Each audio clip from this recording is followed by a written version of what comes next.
Good evening and welcome to the Carnegie Town Hall. The regular meeting of the City Planning Commission will be called to order and we will begin with a few introductory remarks. The City of Sioux Falls Planning Commission serves as an advisory board to the City Council. It is a responsibility of the Planning Commission to consider and make recommendation on land use and zoning matters.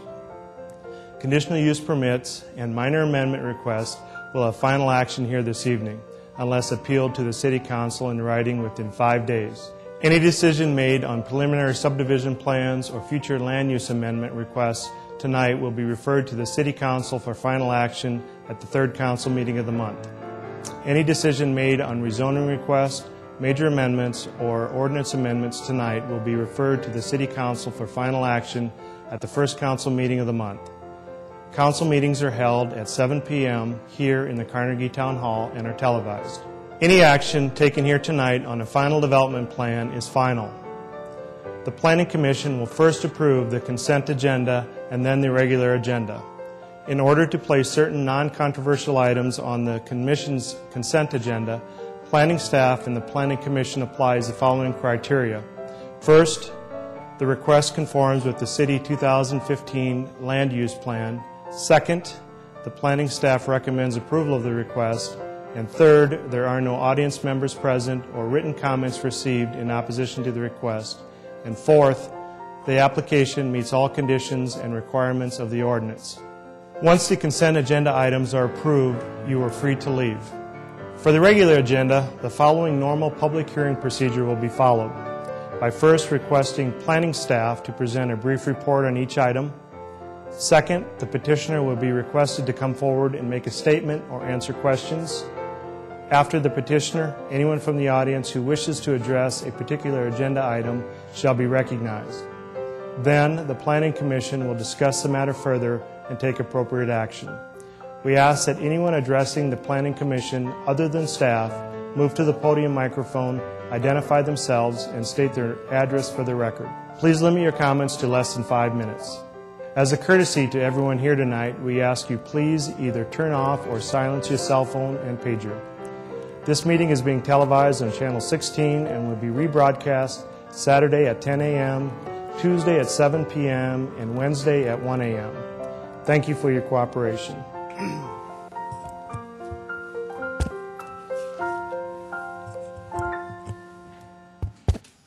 Good evening. I'll start by reading the consent agenda items. Item 1 is approval of the June 4, 2008 minutes of the regular meeting. Item 2 is plats. Item 3 is a future land use amendment to reallocate future land use designations from single-family residential to multifamily residential at East 73rd Street and South Cliff Avenue.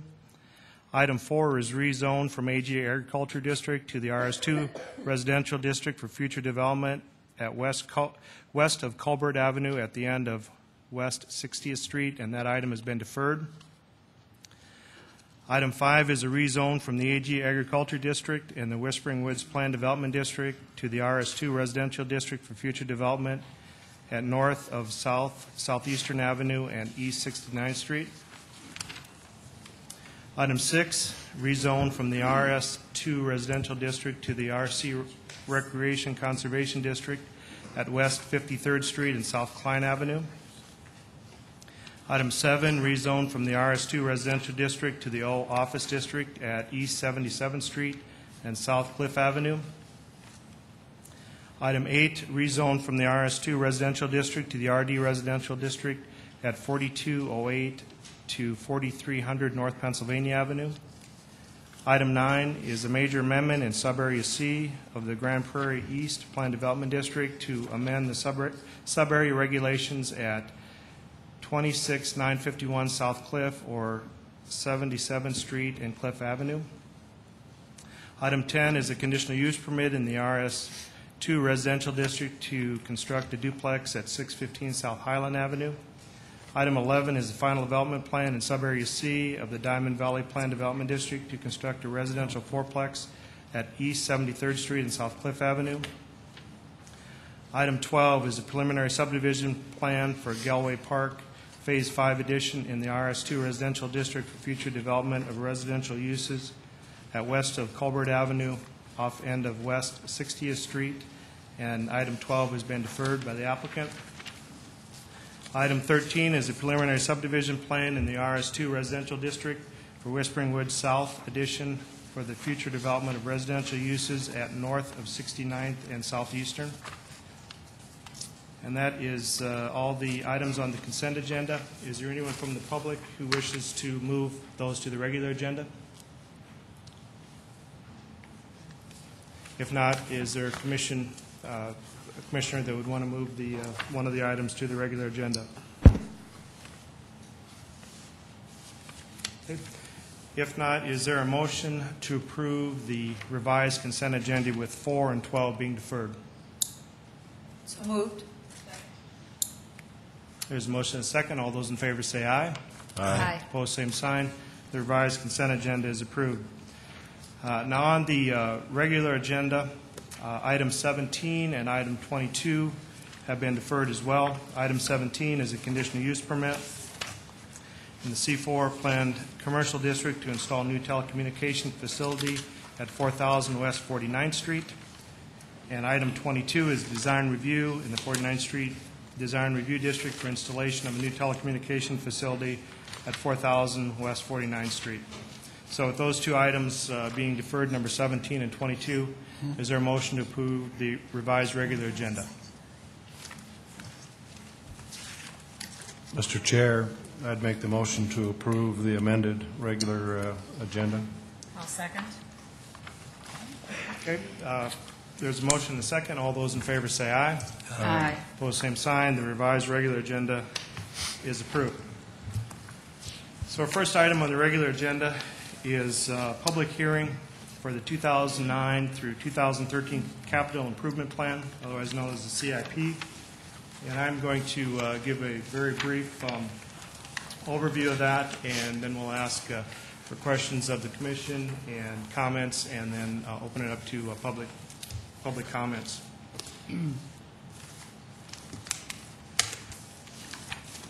Does everybody have their book? They were handed out there that I certainly can have them. For the public, the Mayor's recommended CIP program is available on the website, so you can go there and download that and see what exactly the details are on it. This plan is 2009 through 2015. Or excuse me, 2009 through 2013. It's a 5-year plan. First 2 years being relatively fixed, with the out 3 years after that being somewhat flexible.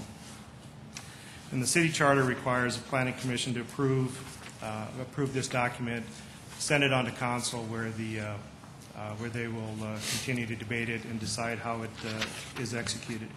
We also open it up to public comments. So what we're looking for after this is to approve it, and it'll be sent on.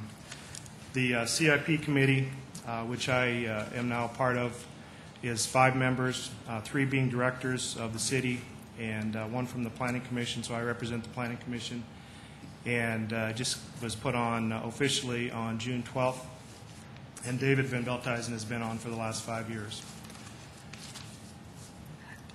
What we're going to look at tonight is really a top-down view, a general view of how the city is going to spend a little over $500 million on capital projects in the next 5 years. The total is for $511 million, and that's over the next 5 years. It's a lot of money, but certainly we have a vibrant, growing city with lots of needs for capital things. What I'd like to do is just really look at the funding sources, touch on some of the major projects that are slated for 2009, and then open it up for questions. The 2009 plan in funding sources is $160.5 million. The top 4 funding sources are bonding and bond funds, which represent in 2009 40%. For the 5 years, it represents 24% of the total funding. Federal funds for next year, for 2009, is $27.5 million, which is 17%, and for the 5-year plan is down at 5%. Sales tax, which is one that fluctuates, obviously, for next year is $34.7 million, which is 22% of the total. funds for next year available, and over the 5-year plan, it's a third, at 33%. And then the fourth largest source of funds for the CIP is user fees. Next year, it's $13.1 million, which is 8% of the total. And if you look at the 5-year plan, it's 11%. So those are the top 4 sources for the funding. If we now look at where the money is going to go, the outgoes in 2009, and I've kind of highlighted a few of the projects that are related to development and the Planning Commission. They all relate in some regards, but these maybe are the high points. So in 2009, the mayor is recommending that $160 million is spent for capital projects. First big group would be engineering, $64.7 million. And what that encompasses are things like $6 million for arterial streets, $27 million for the railroad relocation out of downtown, and $22 million for flood control.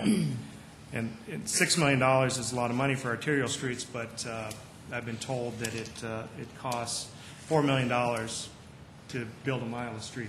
So we're not getting very much there, just 1.5 miles of new arterial streets. The next big item for next year is just under $19 million, $18.9 million.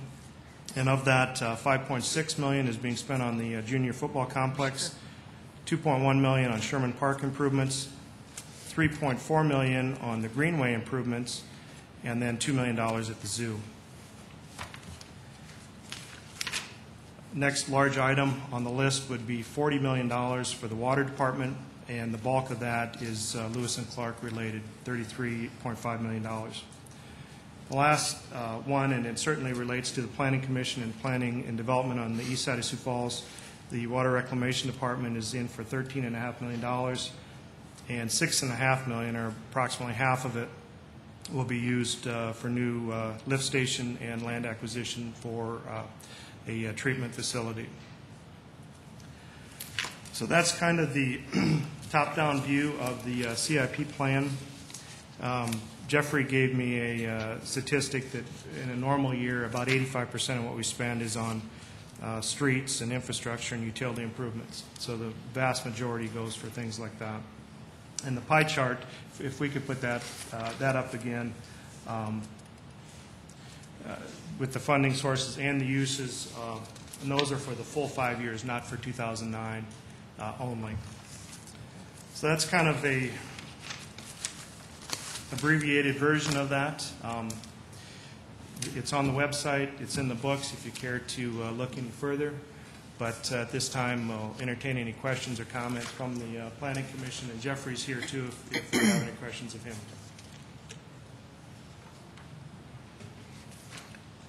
Kent, I've always wondered, how did they select the projects, in what kind of order?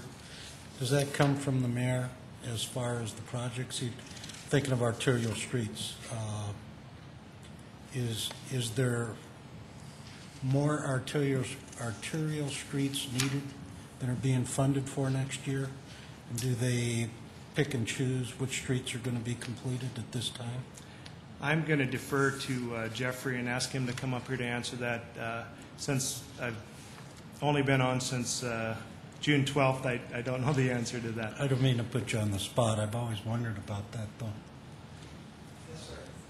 Jeff, I'm just wondering, $6 million, I believe for 2009 for arterial streets. Is that enough funding to provide the arterial streets that we need for the growth of our town right now? It's a good start. That is our development-driven street projects program, to try to get a head start and move forward to getting those projects done. To answer your question, no, it's not. It's not enough money to get our arterial streets done. That's one of the things that, why Kent's currently sitting on the capital improvement program. It's why it comes before this body, the Planning Commission. You're the ones that are seeing the rezonings. You're the ones that are seeing the preliminary plans. You're seeing where the growth's going. As Kenny's asking, do we have enough infrastructure to get out to handle all this growth? No, but does anybody have enough money to do all the things they want to do? No, we have to prioritize. Maybe you just answered it. How do you pick and choose which arterial streets get started or completed in any given year? The ones that have been waiting the longest and the ones that have the highest demand. We really look at a lot of different information, where the current traffic volumes are, the ones that are closest to Sioux Falls. We're not trying to jump out ahead. We're trying to get the ones that are near to Sioux Falls than moving outwards.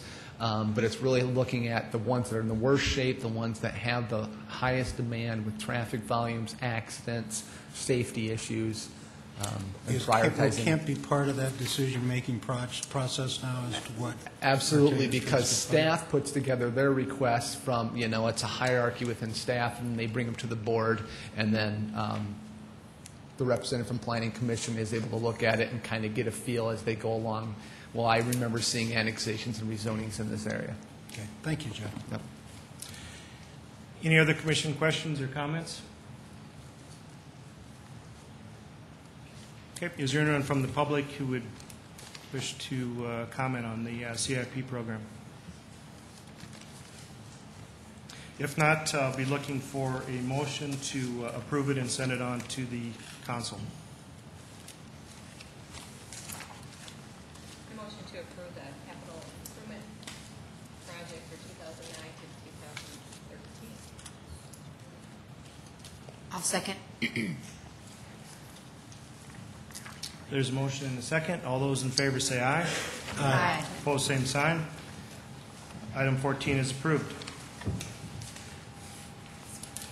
Item 15 is a rezone from the AG Agriculture District to the C4 Planned Commercial District at East 57th Street and Highway 11. Staff report, please. Good evening. My name is Dave Loveland. I'll be representing staff on this and future items.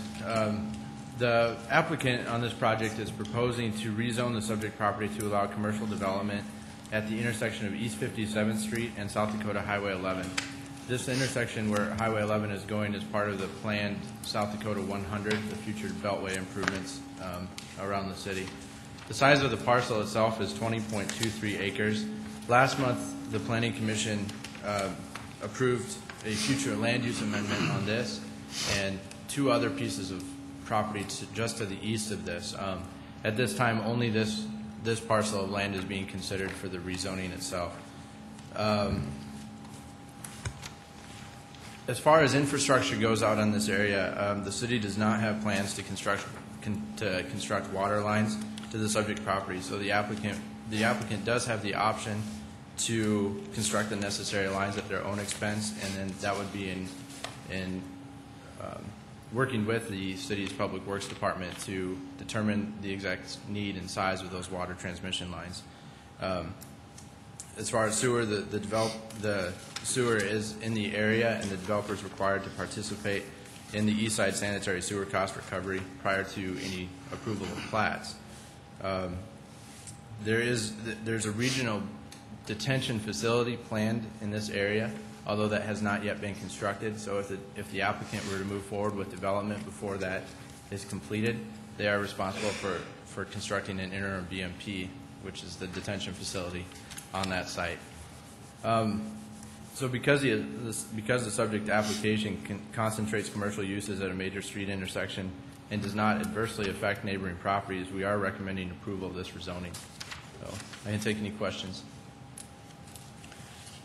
Dave, if the developer had to provide, in other words, is the water there for him? Does he have the easements to get the water to his site?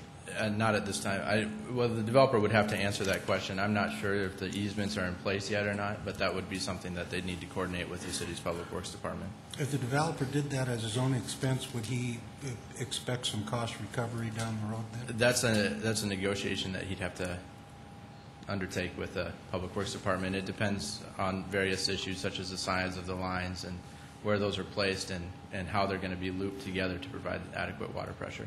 Thank you. Any other questions for Dave? Thank you. Is the applicant here, please?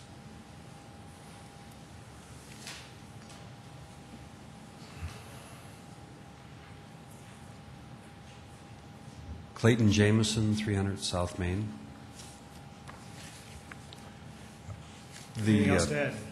water main is a quarter of a mile to the east, or shortly will be. It's being brought down this road. And so it'll be in 57th Street. And if we move forward ahead of the city's plan to improve 57th Street, then we would bring the water from a quarter mile east to this property. And we'd, of course, build the right size and put it in the right location. And the easement does exist, so it should all work out. Any questions for Clayton? Thank you. Thank you. Anyone from the audience care to speak on this item? Okay. If not, is there commission action on item 15? Mr. Chair, I would make the motion to approve the rezone. I'll second. There's a motion and a second. Any further discussion? If not, all those in favor say aye. Aye. Opposed, same sign. Item 15 is recommended for approval. Item 16 is a conditional use permit in the C4 Planned Commercial District for on-sale alcohol as a primary use for a sports bar and grill with video lottery at West 18th Street and South Marion Road. Staff report. Good evening, members of the Commission and audience. My name is Steve Randall with the Planning Office. I'll be representing staff on this item and others this evening. This item was deferred at the last public hearing in order to have the petitioner present to ask questions. Presentation, the report is the same as given at the last meeting, but to summarize, the applicant is proposing to construct a new building for a sports bar and grill with video lottery, outdoor patio seating, and an accessory on-site parking lot. This is in an area next to a parcel of land that is being subdivided for future residential development, and staff noted that in the report that the developer of that residential property has voiced no concern with the location of this casino and has not indicated any concern about the design of it. Staff finds that the proposed location will not constitute an undue concentration of similar uses or is in an area where children could be expected to frequent, patronize, or recreate. Because it is vacant property and on a site that is planned for future commercial development, it is compatible with adjacent uses. The residential development appears to be a higher density and providing additional setback from this subject property as well. Because the application meets these requirements, staff is recommending approval of the conditional use with 2 stipulations, 1 approved for this applicant only, and 2 that a security management plan be approved by the crime prevention officer prior to business opening. We've had no calls on this, and that concludes staff report. Any questions for Steve? Okay, thank you. Is the applicant here, please?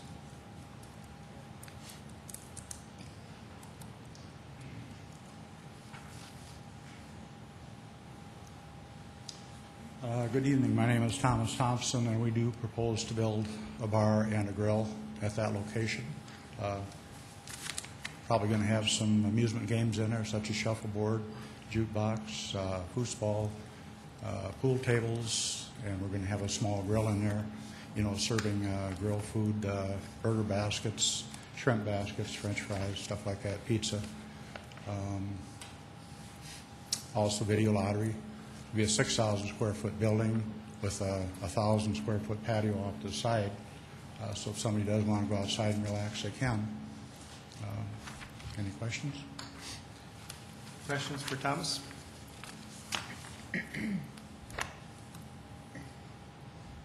Yes, not. Thank you very much. Thank you. Hope to see you all there. Anyone from the public here to speak on item 16?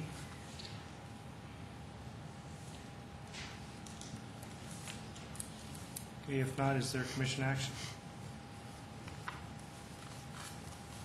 I'll motion to approve item number 16 with the 2 stipulations. I'll second. There's a motion and a second. Any further discussion? All right, if not, all those in favor say aye. Aye. Opposed, same sign. Item 16 is approved. Item 17 is a conditional use permit in the C4 Planned Commercial District to install a new telecommunications facility at 4000 West 49th Street, and that item has been deferred by the applicant. Next item will be number 18, which is a conditional use permit in the I-1 Light Industrial District to allow motor vehicle sales and display at 4014 North Cliff Avenue. Staff report. Good evening again. The applicant is requesting the conditional use permit, as noted in the title of the report, to allow motor vehicle sales and display for Classic Collections, which is a motor vehicle of classic automobiles.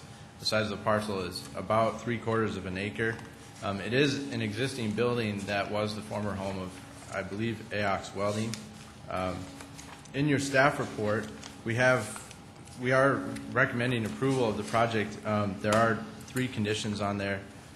The first would be approval for this applicant only. The second, a scalable drawing shall be submitted showing parking areas for display, staff parking, handicap parking, and customer parking. The third is that an access easement shall be provided to the residential property behind the subject property.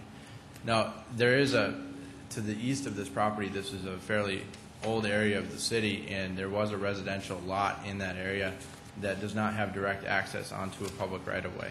And so the applicant is required to provide that access easement. At the time of the drafting of the staff report, we did not have that. We have received both a copy of the access easement and the scalable drawing, so you can approve the staff report as it is, and those conditions have been met, or you can strike them. It's up to you. So, as noted, though, we are recommending approval of this conditional use permit. So that concludes staff report. Any questions for Dave? Hey, Dave, just quickly, why would this be for this applicant only? To just ensure that we see what is being done in that area, that you have the ability to review those projects in the future in case something should. So in other words, if we allowed a car dealership there, if he were to close up business and another one wanted to start there? They would have to come back, so. Thank you. Other questions? Thank you. Is the applicant here, please?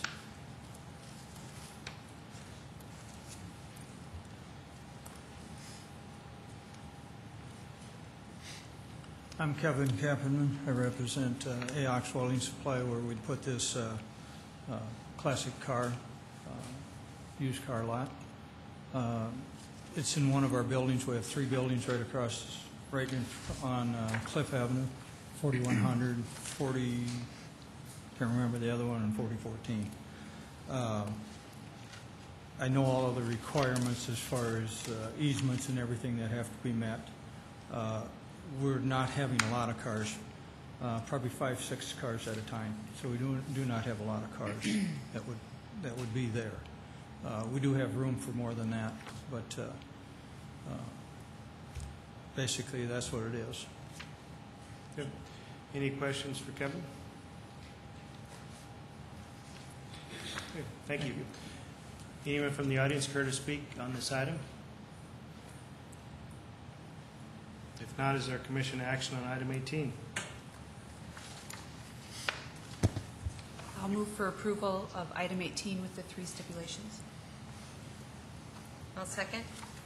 There's a motion and a second. Any further discussion? If not, all those in favor say aye. Aye. Opposed, same sign. Item 18 is approved. Item 19 is a special use permit in the 57th Street West PD Plan Development District to allow on-sale alcohol as an accessory use to a restaurant at 5015 South Louise Avenue. Staff report. The applicant is the Royal Palace, and the owner is Blue Water Investments. It's a 4.8-acre site, and currently is a multi-tenant commercial development. As a tenant space within this development, the concern would be for the adjacent tenants, and the applicant should be prepared to report to you any neighborhood or adjoining tenant comments on their proposal this evening. They have provided the required information for review of the extent of the work indicated, including a menu, seating plan, hours of business, and so on. Staff finds that this restaurant is a compatible use in the commercial development because the application is clear as to the location, nature, and extent of the work proposed, and will require a complete plan check by Zoning and Building Services. Staff is recommending approval for this applicant only and subject to a security management plan being approved as well. We've had no calls, and that concludes staff report. Any questions for Steve? Steve, just so it's clear, it's a special use permit because it's a PD. That's if it was correct. regular zoning, it'd be a conditional use permit. That's correct. Thank you. Is the applicant here, please?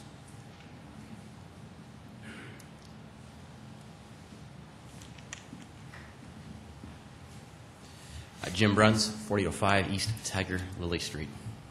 Do you have any questions? Jim, did you have a meeting with the other tenants, and was there any concern over this application? We have talked with some of the other tenants, and to my knowledge, there's been no concern. It's a Chinese restaurant, so they will sell beer and wine as an accessory. So, Any other questions? Okay, thank you, Jim. thank you. Anyone from the audience care to speak on this item? If not, is there commission action on item 19? I'll move for approval of item 19 with the 2 stipulations. I'll second. There's a motion and a second. Any further discussion? If not, all those in favor say aye. Aye. Opposed, same sign. Item 19 is approved. Item 20 is a conditional use permit in the C2 General Commercial District to construct a multi-tenant commercial office building at 400 South Sycamore Avenue. Staff report. The subject property is greater than an acre in size and therefore requires the conditional use permit.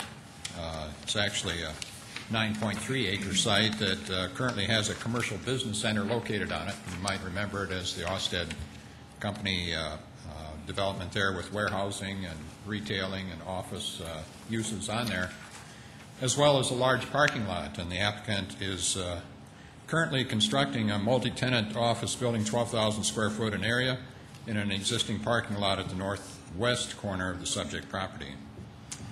Jim Dunham, Dunham Company is the applicant. Owners identified as Don Dunham, Sycamore Commerce Center. And plans are presented in your information packet.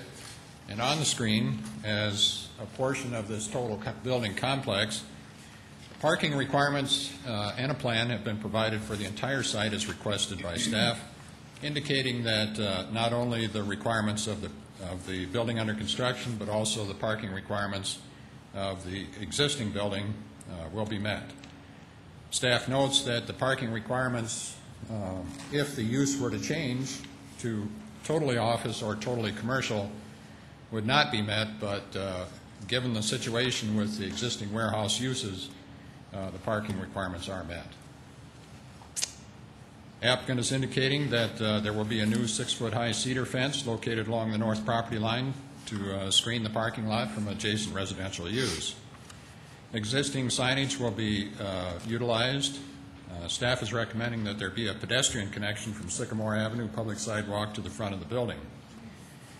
Building design is indicated a flat roof commercial building frame with exterior insulated finish system on the east, west, and south sides, and painted texture 111 panels on the north side.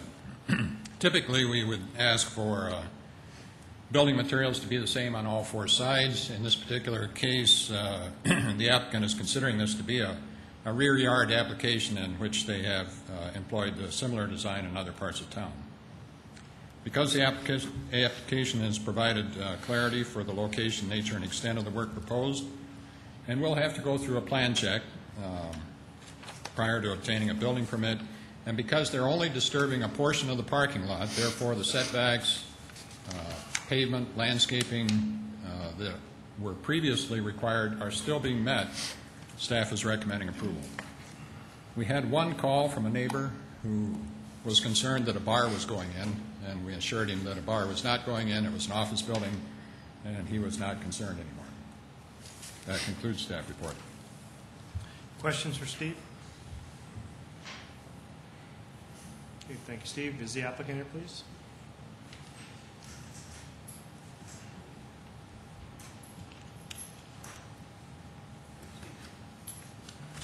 Jim Dunham, 230 South Phillips Avenue.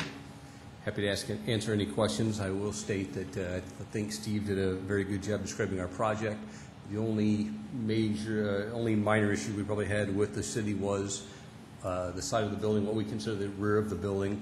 The T111 siding is what we use on the rear of all of our strip centers, all of our office buildings, and have for a minimum of 10 years. The building does sit lower than the neighboring property. Plus, we're putting a 6-foot cedar fence, so it's very minimal impact. I guess that's the only thing I'll state, unless there's any questions. Questions for Jim? Thank you. Thank you. Anyone from the audience care to speak on item 20? State your name and address, please. My name is Mike Osted. I'm the resident and property owner of the place just north of the proposed project that's under construction. What is your address? At 208 South Sycamore Avenue. Thank you. I did have some of the concerns, and I wasn't the one that called, and I represent my concern and some of the neighbors. I basically have no problem with the proposed development other than the issue of the fence. Some snow removal issues that I've had with prior tenants. And the drainage.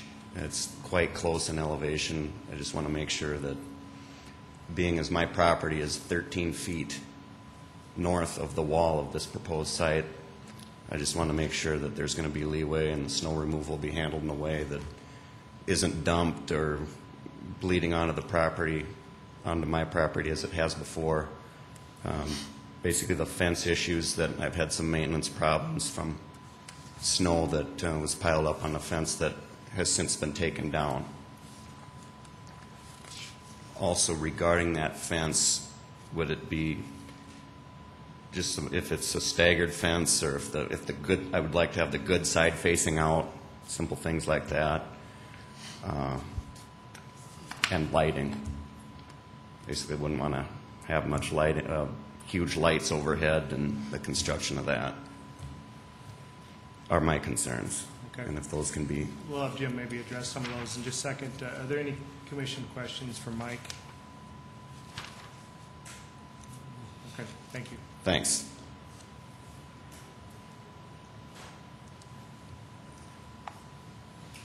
Very good questions. We have recently somewhat purchased the property, so we're still probably learning a few of the past problems this property may have presented. I'll address them as quick as I can. The fence, and Steve can relate to this too, part of the stipulation with the city is the good side of the fence has to face the neighbors, so it will. It'll be a 6-foot cedar fence with adjoining slats. There's no separation. To me, it's the best fence that can be provided. This property drains dramatically to the south, so there shouldn't be any issues. We have taken what I consider probably the north fourth of this property that, and you can see on the plan there, was dirt, was sod, was grass, that we have now made a parking lot, so it looks substantially different than that picture. Our tenant in this case is the South Dakota Department of Revenue, and they start about, I have no idea what time they start in the morning. They're always there when I get there at 8 o'clock in the morning. I think they run a couple of shifts. So they have very strict requirements about snow removal, lawn care. So I think that our company does a very good job of that anyway. We sub it all out, but I think that we're very responsible. So I would hope that we don't cause any problems there. As far as lighting goes, another requirement of the city is it'll be down lighting from the building, so certainly will be nothing facing the neighbors, looking at the neighbors. I don't know if I missed anything there. That's pretty much it. The only thing I wanted to state, too, that came up last week, we got a call from the city, was that some of the neighbors had, in fact, it was a commissioner that visited, a staff member, that we were opening up Capitol, the street that's been vacated about in the middle of our property going north, because the fence got taken down. The neighbors thought we were putting the road back in. Absolutely not a plan of ours. There's a dramatic drop in elevation there, so it would take a lot of effort, cost, and land to make that go back up or go back in. So it's certainly not an intent of ours to ever put that street back in. Any questions for Jim? Jim, I'm trying to picture the elevation there. Would Mike's property to the north of you be higher than yours or Yes, lower than yours? and Mike can certainly comment more on that than I can, but there's certainly a grade issue. Mostly I think as you get towards the east a little bit, it's more dramatic. But it would never make sense for us to put the street back in. But, drainage-wise, I'd like to say that we're going to do a very good job maintaining and clearing that. And, of course, I can see in the past where maybe it would have been pushed up towards his side because nobody ever parked up there. Now that it's going to be used and exclusively parking, we'll obviously have to move it. We've actually added a pond and a detention area to the farthest east of the property, and that's where it'll be dumped into anyway. That was required with our parking lot addition. Any other questions? Thank you, Jim. Okay, Thank you. Jim. Anyone else care to speak on this item? If not, is there commission action on item 20? Mr. Chair, I'm just wondering if we answered Mike's questions. Obviously, maybe we He was did. shaking his head, so are you satisfied, Mike, or, Mike, with the issues? Office space, 8 to 5, and no night-hour establishments. Jim seems to have addressed things well. If it goes that way, I have no problems. Okay. Very good. Thank you.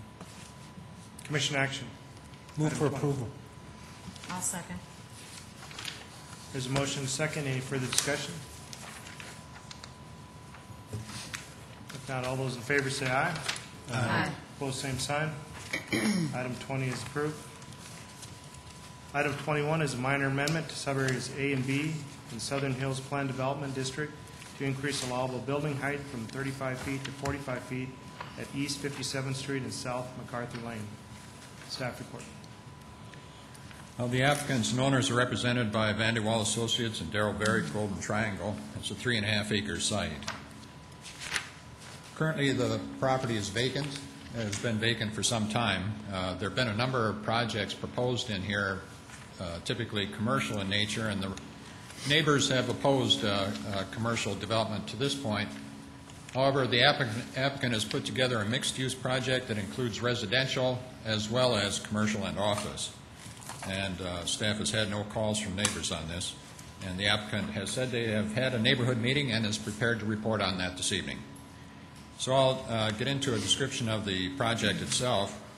To the north side of the proposed project, it remains vacant in the PD. And to the south, it's also vacant in a residential district. To the east, there's a grocery store, and to the west, there are residential apartments. As a planned development district, we have some sub-area regulations that will be addressed in the staff report, considering the building materials, screening of adjacent residential uses. Currently, the maximum height allowed by the sub-area regulations is 45 feet, and the applicant would like to increase that. Also, the structures are to incorporate pitched roofs and exterior building materials, including brick, block, or EIFS. And the developer is to provide adequate screening between non-residential and residential uses, including, but not limited to, a landscape screen incorporating berms and coniferous trees planted at 20-foot spacing. Also, an access plan for this sub-area is to be submitted, current with the current development plan submittal. The applicant has met all of these requirements. We do have some comments on the screening and on the building materials. But we have a final development plan that is another application on the same agenda, and we'll address those at that time. The applicant is proposing to allow the increased building height for construction of a 3-story building for commercial and office tenants on the main floor and residential apartments above and parking below. They would be accessed off of this private drive and a parking lot on the east side of the building. It's an L-shaped building. There is parking underground with access to that from McCarthy and from 57th Street. The slope, or the site does gradually slope down to the northeast corner and has no substantial natural vegetation or trees to be preserved. A final plat is required to get the building permit, and the only thing staff would comment on is that There is a dividing line between subarea A, which allows commercial use, and subarea B, which allows only office use. And that dividing line is going to have to be identified on the plat because we can't split the lot because it would create a landlocked parcel to the south. Therefore, they're going to have to provide an easement that would limit uses with respect to a match line. But that's a technical procedure. The applicant has provided a plan that indicates the dimensions, required dimensions to meet those sub-area requirements. Parking is indicated as being required as 227 spaces, and they are providing 256. And they are also providing 6 stall garages, 3 of them, located along the south property line, which is providing additional separation between residential uses to the south and the main building, which is asking for the increase in story, increased height of the 3-story building. The applicant is proposing to screen the parking spaces located along the south property line with coniferous trees 20 foot on center. The only thing lacking is the berm. Otherwise, they've met all of the sub-area requirements for allowed uses and have addressed the parking satisfactorily. The building design type is also allowed and compatible with adjacent structures, including the height. Materials will address in the final development plan. There are other properties within 600 feet that might have been affected with use that was not allowed, but are not affected with this application. We are going to require screening of the dumpster outdoor trash enclosures. And that pretty much concludes staff report with respect to the building height. We'll address the application for building materials and landscaping with the final development plan. That concludes staff report. We've had no calls. Questions for Steve?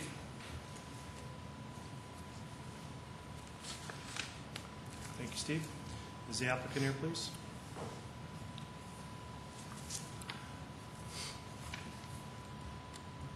Daryl Varick, 812 South Minnesota Avenue. One of the reasons on this request for the increased height is the property slopes up from the north to the south. And what we want to do with those garages and the south end of the building is we want to level that lot out as much as we can so it'll bring the building down instead of following the topography of the land. So even though that our increased height will be up there, the building's not going to go up with the topography. The back end of those garages will probably be close to the back wall at the roof line, close to the grade of the lots behind there. That's why we don't want the berm, and we would have the trees over and above that, which would help shield the property even better. Okay. Any questions for Daryl? Yes, not. Thank you very much. Anyone from the audience care to speak on item 21? Not, is there commission action? Move for approval. Second. Steve, you didn't want the 2 stipulations on that, is that correct? Because they'll be addressed. I'm going to be asking for the stipulations. I don't think we should have to provide them on this one, but I'll ask for them on the final development plan. They're in the staff report, so okay. The motion to second. Any further discussion? Not all those in favor say aye. Aye. Opposed, same sign. Item 21 is approved. Item 22 is a design review in the 49th Street Design Review District for the installation of a new telecommunication facility at 4000 West 49th Street, and item 22 was deferred. Item 23 is a final development plan and design review in Subarea A, 57th Street West Plan Development District to construct a hotel and banquet facility at 5300 South Grand Circle. Staff report. This is a project that was addressed in a major amendment application to you at the last public hearing, and the major amendment is going forward to the City Council next Monday for approval. This final development plan then, if approved tonight, would be effective at the same effective date as the major amendment, if that is approved. Having said that, the application is pretty much the same as presented for the major amendments. The information that we have before us for presentation to you by staff includes a 103-room hotel and banquet facility with accessory uses on the subject property. Hague Companies is representing the applicant and also the managing member of DG Developments. It's a 3.2-acre site, and included in this application for a final development plan is a design review in the sub-area A, 57th Street West, Planned Development District for the allowed use. The sub-area regulations that were modified through the major amendment included sub-area A, item 1 being to allow a hotel, motel, motor court, motor lodge, or tourist court on this particular property, and that accessory uses including on-sale alcohol beverage establishment and banquet meeting room facilities be allowed. It also indicated that the subject property would be exempted from the requirements for 229 Design Review District standards, although our city ordinance requires that the Planning Commission review it, and that's what we're including tonight, is a review of those standards. Located south of the Ideal Yardware store on the west side of South Louise at the south end of South Grand Circle. It's accessible to Louise by South Grand Circle behind the Yardware store. Staff is recommending that there be included a pedestrian connection from South Grand Circle to the front of the building. It is a steep terrain, steeply sloping site, and there are retaining walls involved along the I-229 district, but the entire site sits below the sight line from I-229, which is one of the reasons you allowed it to be exempted at the last meeting.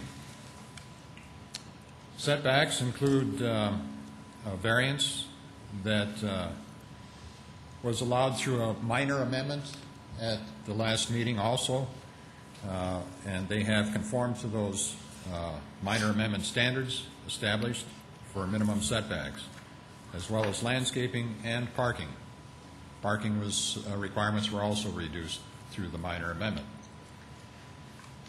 The landscaping plan is going to have to meet the standards of the sub-area regulations and underlying zoning districts. Staff notes that there are some modifications that have to be made, but that will be done upon the issuance of a building permit. A review by zoning and building services should handle that. As well as the signage. Signage is to conform to the C4 underlying zoning district requirements, and the Planning Commission cannot waive those requirements unless by minor amendment, and we do not have an application for that. The building type is a 4-story commercial frame building with exterior materials of stucco and stone and brick veneer. Has a 712 roof pitch with asphalt shingles, and the new height, as allowed by minor amendment, is 50 foot 2.5 inches. Floor plans are not provided, a seating plan is not provided, and there are no proximities to consider for adjacent land uses. The applicant should be prepared to report any neighborhood comments at the meeting tonight. The design review items are listed in your staff report, and the ones that are at variance would include Section Section D, building orientation and setback. All buildings shall have a minimum setback requirement of 50 feet from the interstate right-of-way, and the hotel building has a setback of 15 feet from the interstate right-of-way. Section D2, parking and loading. All parking and loading spaces which are visible from the interstate right-of-way shall be hard surfaced and screened with an opaque wood fence, masonry wall, or landscape berms. And in the proposed development, parking lots on the east and west ends of the building are not screened. And the loading area is indicated to be screened from interstate by 3 Black Hill spruce trees. Item 3, landscaping. In addition to the requirements on the underlying zoning district, a 25-foot landscaped area with 1 tree per 40 foot of frontage along the interstate shall be provided. And the proposed plan indicates a 15-foot landscaped area with 6 Redmond linden trees, 4 prairie rose crabapple trees, and 3 Black Hills spruce trees along the right-of-way. A minimum of 16 trees would be required and 13 are indicated. For signs, on-premise signs are allowed in conformance with the underlying zoning C4, and the applicant is proposing 1 freestanding sign at the east end of the building which exceeds the underlying zoning requirements for size and height. For building construction, any building visible from the interstate right-of-way should have no less than 50% of its surface finished with face brick, stone, glass, concrete panels, exterior insulation finish systems, wall siding, or equivalent, or shall be screened. The main and accessory buildings appear to conform to this requirement. However, retaining walls are necessary for site development, but are not indicated on the site plan for height and materials. Plan is complete for consideration of a final development plan on 16 points, except we don't know what the retaining walls are, how they're designed. And staff is recommending approval of the final development plan and acceptance of the design review. And that concludes staff report. Steve, I'm a little confused. Are you saying that this, if we approve this, then the sign's approved as is, or the sign needs to be changed? The sign on their plan will have to be changed to conform to the C4 district requirements, And unless same they with the- request a minor amendment, which they have not done. Same with the landscaping and the photometric, and all with the exception of the setback? Correct. No.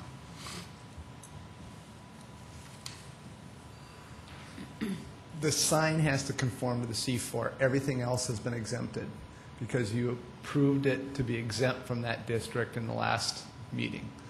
So the sign is still to be reviewed through a plan check, but everything else is correct. Thank you. Approved. You're welcome. Any other questions for Steve? Jeffrey? Mr. Chair, Steve, we have some revised plans in our addendum. That's correct. The applicant requested that we proceed with the presentation tonight, but did give us new information concerning their consideration of the parking requirements. In other words, they have reconsidered the parking requirements for the project, and in the new information provided in your addendum report, have reduced the scale of the project to increase the amount of parking available on the site. I leave that to the applicant to make that presentation. Okay, so the final development plan, though, would need to attach itself to one plan or the other. Yes, it would.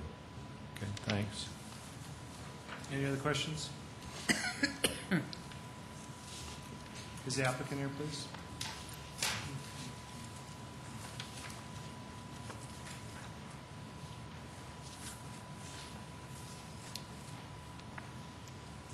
Good evening. My name is Terry Knizik. I'm the Vice President of Development for Hague Companies, and I represent this project. Our address is 1300 West 57th Street. And to clarify, we did submit revised drawings which have scaled back the banquet facility. If you recall, last month we had some discussions regarding the parking, and we took that to heart, and now the banquet facility, rather than being 6,500 square feet, is a net of 4,000 square feet. So that greatly reduces the parking deviation that we had asked for last month. So, and that's part, and we asked that to be part of this approval process here. So the revised plan? That the revised plans are the ones we're going forward with, correct? So with the deduction of the square footage, how much parking did you increase? Or did you stay the same, We stay just the your same, but our capacity is demand different? goes down, correct. Gotcha. And actually, we become in compliance. Any other questions for Terry?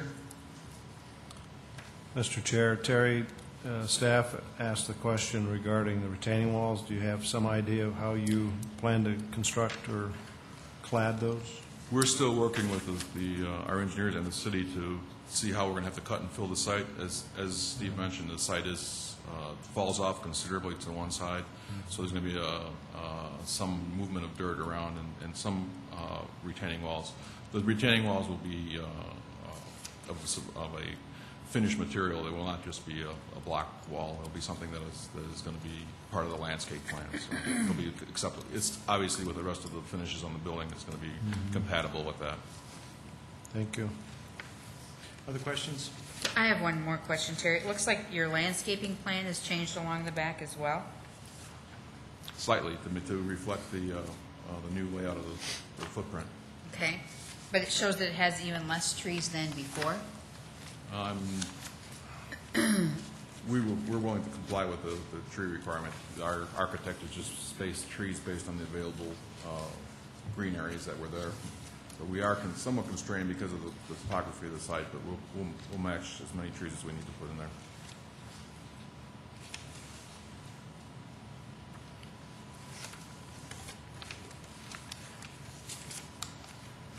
Other questions? Okay, thank you. Anyone from the audience care to speak on this item? If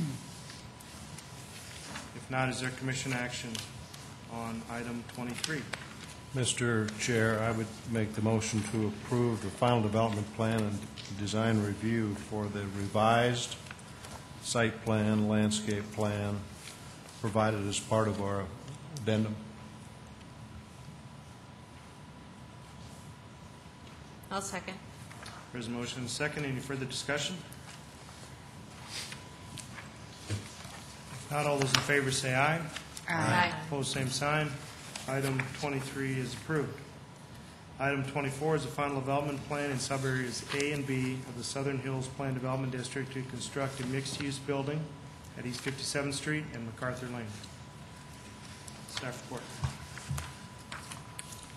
Referring back to the previous report requesting the variance in building height to be allowed to go to a higher height, the project is pretty well described. I would like to ask for those stipulations for approval on this final development plan to include the required screening along the south side and to ask for building materials to be the same on all four sides of the building.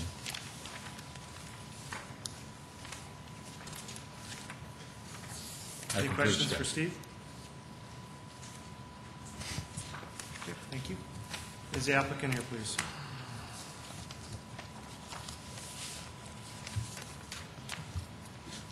Darrell Varick, 812 South Minnesota. Anything else to add? Not really, no, other than there should have been a Kentucky Fried Chicken on there too, but it isn't. Any questions for Darrell? We had the neighborhood meeting and we've had several proposals over the last couple of years, and we had no opposition at this meeting from anybody for what we wanted to do, including the Kentucky Fried Chicken that isn't on there. Any questions for Darrell? Thank you very much. Anyone from the audience care to speak on this item? If not, is there commission action? I'll move for approval of item 24. With the two stipulations? Yes, thank you. A second. Oh, there's a motion and a second for approval with two stipulations, and I'll just read those so they're in the record. First one is a combination of building materials, including brick, to be provided on all sides of the building to reduce the scale and the building visually. Item 2 is a revised landscaping plan to conform to PD regulations for screening with berms and trees. Is there any further commission discussion? If not, all those in favor say aye. Aye. Opposed, same sign. Item 24 is approved with the two stipulations. Item 25 is the final development plan in subarea E of the Meadows on the River Plan Development District to construct a multi-tenant commercial building at 2316 South Louise Avenue. Staff report.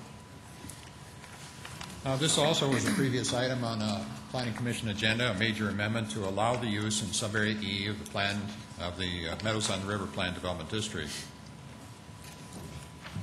In subarea E, then, the major amendment to allow the proposed uses was approved on June 4th, 2008, and Also will be considered by the City Council at their July 7th, 2008 meeting. If approved, the major amendment will be effective on July 31st, and the applicant may apply for a building permit at that time. Upon review of the project, it's pretty much the same as presented for the major amendment. I'll try to summarize here. They are showing mutual access easement along the south side of the property with the adjacent street out to South Louise Avenue. Staff is recommending that a pedestrian sidewalk connection from Louise Avenue near the north property line and north drive-through and then connecting to the front of the building. An access easement on the adjacent lot at the southwest corner of the property is required to allow the driveway, and they will have to plat the property prior to getting their building permit. It's a multi-tenant commercial building of 4,650 square feet with a seating capacity indicated on the plan of 24. There is an outdoor patio area, but seating is not indicated. A total of 13 trees are required, and the plan indicates 14, including 10 existing trees. It's a well-landscaped area now in front of the motel and restaurant. They are proposing a freestanding pylon sign, which exceeds the limit of number of signs in sub-area E, therefore is not allowed.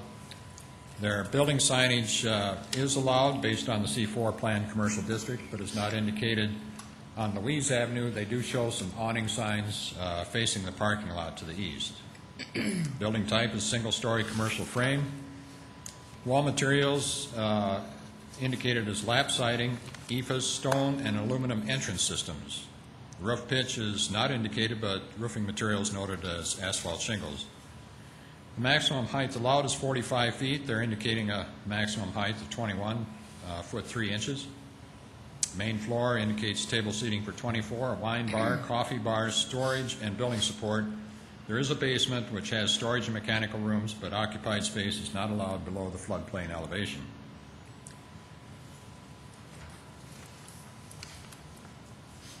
The only other proximities to consider would have to do with the on-sale alcohol. There is a greenway public park within 600 feet. There are also a number of other on-sale alcohol establishments within 600 feet, and those are listed in your report. However, all of these are considered to be accessory uses except for the proposed use, which is a primary use. But in a way, it's a multi-tenant building which includes a coffee bar as well as on-sale alcohol and some retail uses. So staff is recommending approval of the plan as a final development plan. The use is allowed by the major amendment, which is being considered and will be effective. The only thing really that we're indicating as a recommendation is that there be a pedestrian connection from public sidewalk to the building entrance. And also that it would be effective on the effective date of the major amendment. We've had no calls, and that concludes staff report. Any questions for Steve? Thank you. Is the applicant here, please?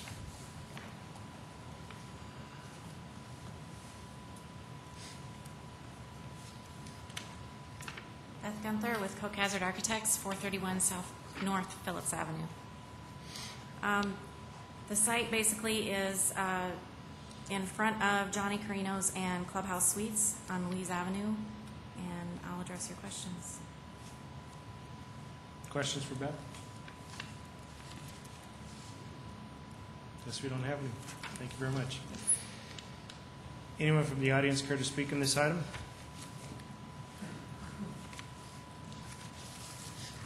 If not, is there commission action?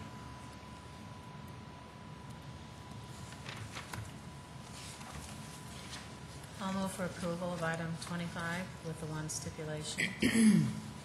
I'll second. Motion and second. Any further discussion? Mr. Chair, is there a need to stipulate the sidewalk?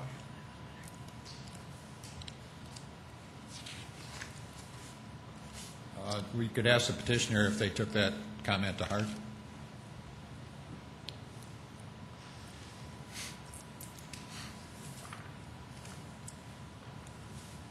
Sorry, I should have mentioned that before. There's quite a steep grade on, I'm going to call it the south side of the building, the side that faces Louise. So it would be difficult to do that. We're considering the front of the building to be the side that faces Clubhouse Suites, where the parking lot is. We also have,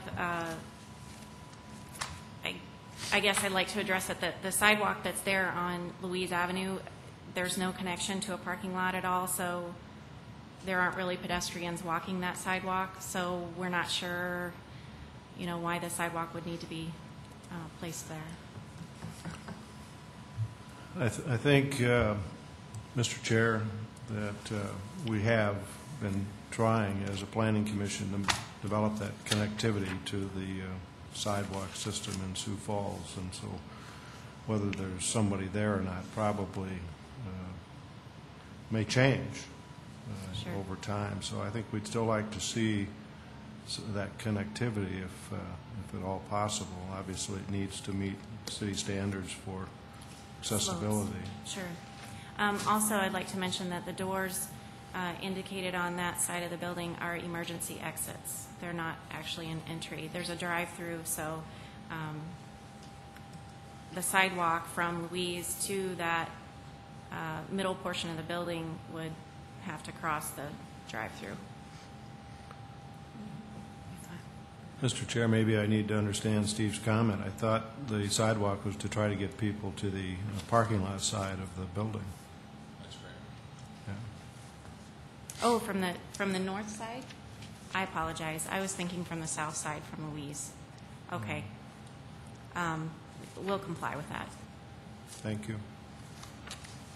Okay, we have a motion and a second to approve item 25. Any further discussion?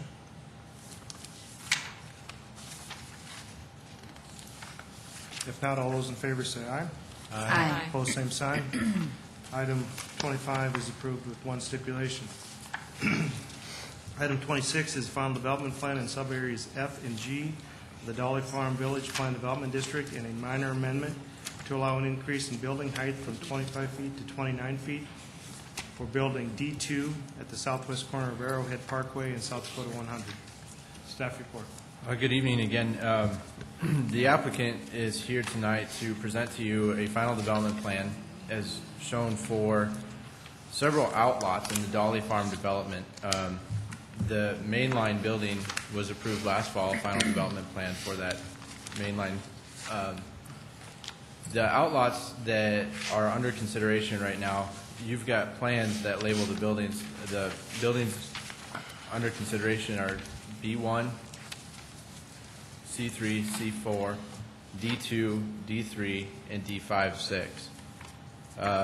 And those are shown on the submitted site plan, which is labeled SP34. There's been a lot of different renderings of the site plan, so we are being careful to make sure that we indicate which site plan numbers and building numbers that are being used so that we know exactly which plans are approved to be placed in the record. Subareas F and G in the Dolly Farm Village are underlined with the C4 planned commercial district as the base zoning district. All density, height, and yard regulations are the same except in subarea G. In that subarea, the subarea regulations say that all buildings on lots adjacent to South Dakota 100 and Arrowhead Parkway shall not exceed 25 feet in height.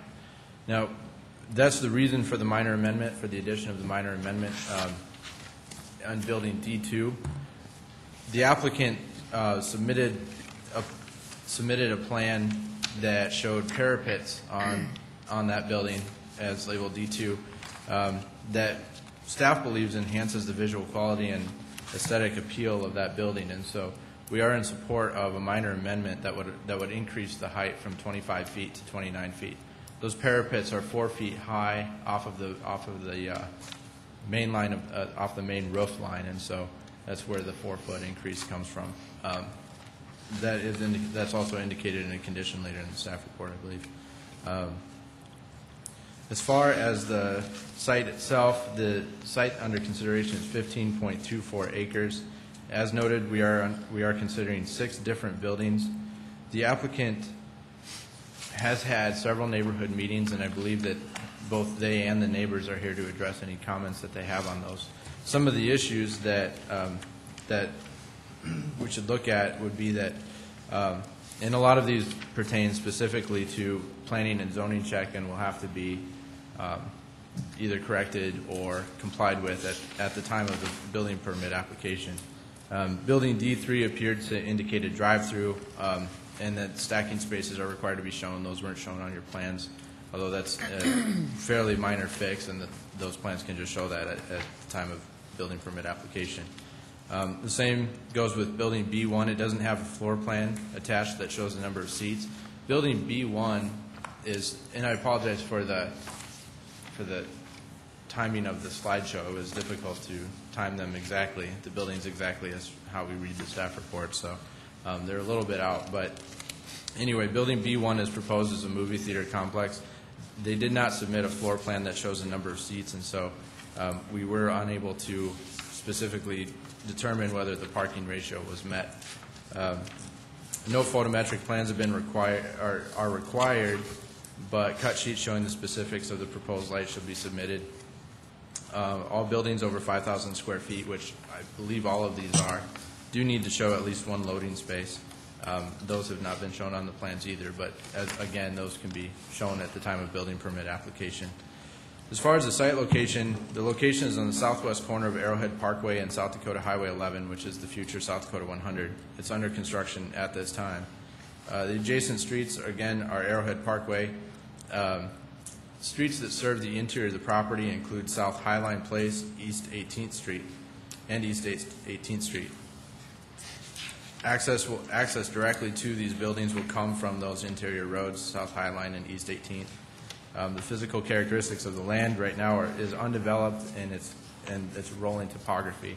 There are no substantial stands of trees or amenities that should be preserved at this time.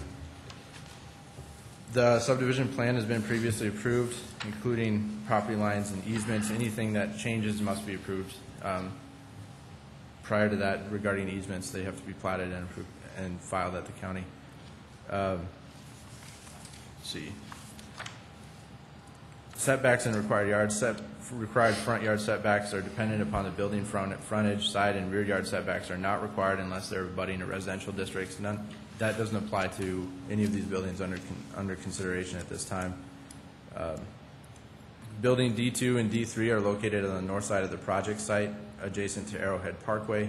Building D5 and 6 is located on the east central portion of the project site, which is adjacent to South Dakota Highway 100. Building C3 and C4 are located in the southeast portion, and Building B1 is located in the southwest portion. The landscape plan, the applicant has provided a landscape plan that specifically for each one of these sites under consideration. There was an overall master landscape plan that was submitted and approved during the rezoning request last fall, and the submitted landscape plans are largely in compliance with that submitted master sign plan, or landscape plan, excuse me. As far as the building materials, the exterior wall materials are, the applicant has indicated that those buildings will be using cultured stone pillars made to match Sioux Court site. The lower portion of the buildings will use brick with ephes on the upper portion of the buildings. The multi-tenant commercial buildings will also have awnings as shown in the submitted site plans. And as far as building B1, there was not time, I don't believe, for the applicant to be able to provide exact specifications on the exterior of building B1. So we do have a condition at the end of the report that indicates that the building materials on building B1 need to be in largely compliant with the rest of the development. As indicated, as I spoke of earlier, height regulations, a minor amendment is requested on building D2 to allow the increase in height from 25 feet to 29 feet.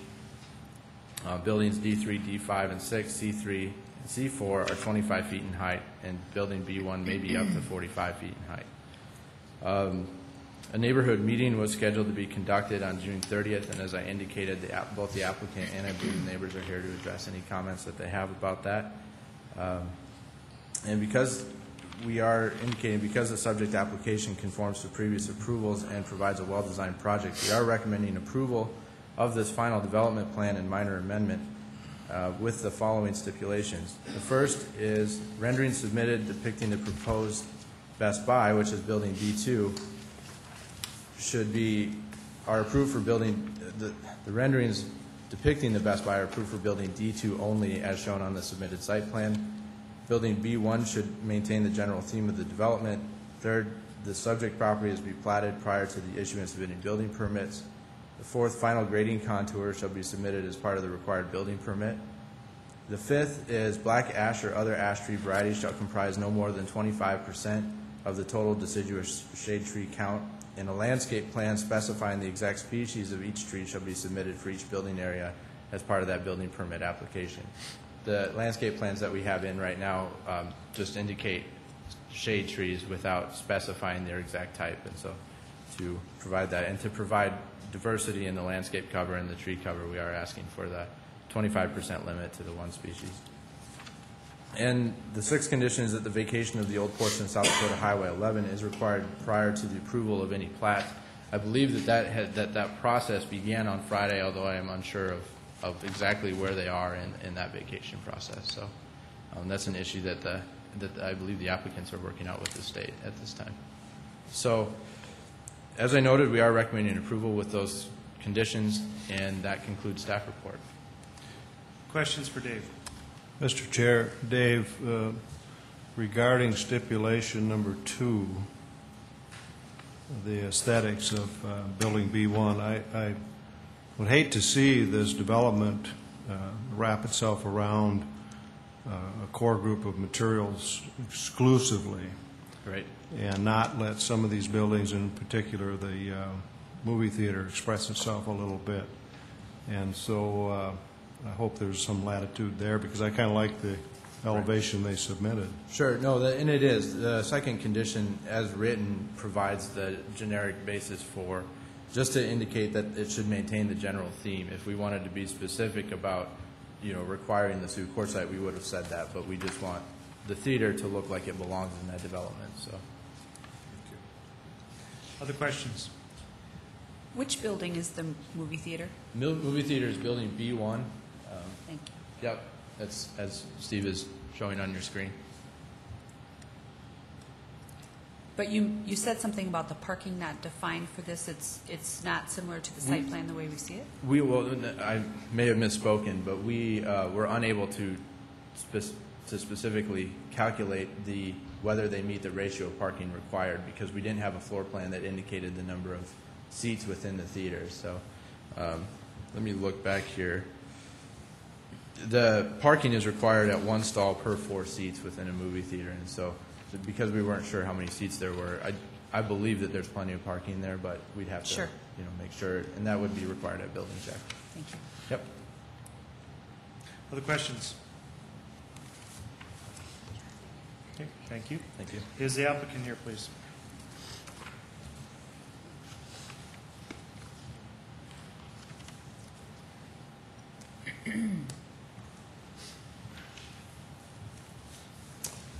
Craig Lively, Rickard Development, 1005 Tomar Road, representing the Dolly Farm Village. Here tonight we have Pat Davies with Opus, and we have Hans Rasmussen with Opus, and Pat is the one that's been in charge of the grading plans and the site grading and working with Highway 11 and all the things that are going on in this development, and Hans is the director of the development. So Hans will come up a little bit later and try to address some of your issues. One of the issues that you asked is how many seats there are. There's 1,972 seats, and there's 472 parking stalls, that the best I could count with my right eye. So that gives me 10 or 20 either way. One of the items that we talked about, we had another neighborhood meeting. We sent out about 390 cards for a neighborhood meeting at Rosa Park School, and we had about 125 people show up. We had an immense amount of questions. A lot of them had to do with where's the restaurant, where can I eat, when's the theater going to come, when's Target going to open, when are you going to start, when's Highway 11 going to be done, how's the drainage going to affect my begonias behind my house. So all those things, but the biggest thing that was the biggest concern and the neighbors have been talking about this for a long time, and that's one of the reasons we're back here tonight, is the idea of the Best Buy, or proposed Best Buy store. Best Buy is one of the tenants we've been courting for a while, and through their process, they need to have government approval before they'll take it to the real estate committee. It's not the normal way that we've been able to do things, but at this point in time and gesture with the retail market the way it is, we do what the tenant wants us to do. The neighbors didn't like the blue sign. They don't like the reversed L or the check mark or whatever the logo is of Best Buy facing the east. We thought when we took it from the inline to Highway 42 or Arrowhead Parkway that we accomplished a lot of different things. And we still do, and we're willing to keep with that theme. The item that I passed out to you is a compromise that was really derived by a meeting at our office 2 days ago to talk about what can we do about the controversy of the bright blue sign. And between the Best Buy representative was here, explained the reasons why they have to have that, why they think they need it in Sioux Falls, South Dakota, versus some places in Milwaukee. We went through the difference between Milwaukee and Sioux Falls, and it really has to do with about 4.5 million people. And the item is that we took the blue check sign, and the agreement is, the best way I can understand it, is we take the blue check and take it from the east side of the building and move it to the north side of the building, which would face the other commercial on Highway 42 or Arrowhead Parkway. And that was agreeable to the neighbors, the best I can remember that we were talked about. Best Buy and Opus went back, had their architects redo it, and I didn't pass out a color rendering because I probably don't know how to print a color rendering, and they came back with this color rendering this afternoon showing the blue and where the Best Buy sign would be on the north side, and restructuring of the front of the building to allow Best Buy to still keep their logo intact and still have an identification, but not be as large and obtrusive as the neighbors thought they would be.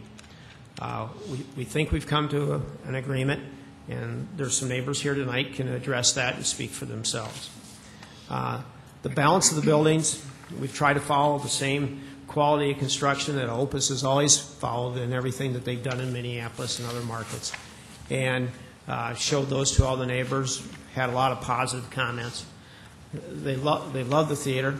They kind of like the artsy design that Meredith talked about, and I think it's cool. And they're excited about having a theater on the east side of town. That's basically what was taking place at the neighborhood meeting. It lasted about an hour.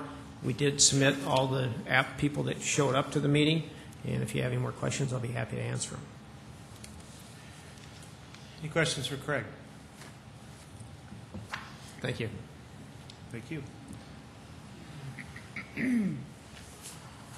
I did want to clarify these elevations that came in order for them, the application material that we have was the old elevations. So to stipulate that you wanted these elevations, if this is acceptable to the neighbors and to the commission, you'd need to revise the First Amendment or first stipulation and say that the elevations as submitted and dated July 1st, 2008. These have a specific date on them, and that way we can specify that these are the elevations that we have in-house.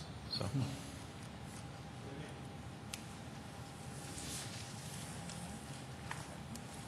I do want to clarify one thing, and this is the best that we've been able to come up with and have. Best Buy has not signed off on this. This is the neighborhood, a representative from Best Buy. It hasn't gone through any committees. I just want everybody to understand that. If there's some small changes, what we'd like to do is go back to Mike at the planning department and work out some kind of compromise so we don't have to come back to this fine commission again. Time is of an essence. That development, as you read in the paper this morning, is loaded with what they call springs. And hopefully, we're going to have a dry July and part of August so we can move the dirt. And it's so time sensitive in that area that we would really be pleased if we could negotiate something with the planning department and not come back here. Thank you. Is there anyone else that would care to speak on this item?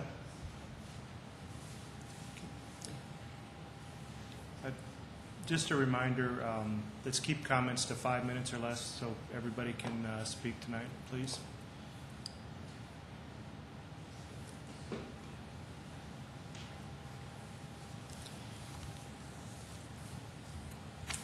My name is Greg Johnson. I live at 6801 East Split Rock Circle. I'm a resident of Split Rock Heights residential area, immediately to the east of the proposed development. First, I'd like to compliment the developers, Lloyd and Rickard and Opus Northwest, for engaging the neighborhood in discussions concerning the development and considering our concerns and impacts on our neighborhood.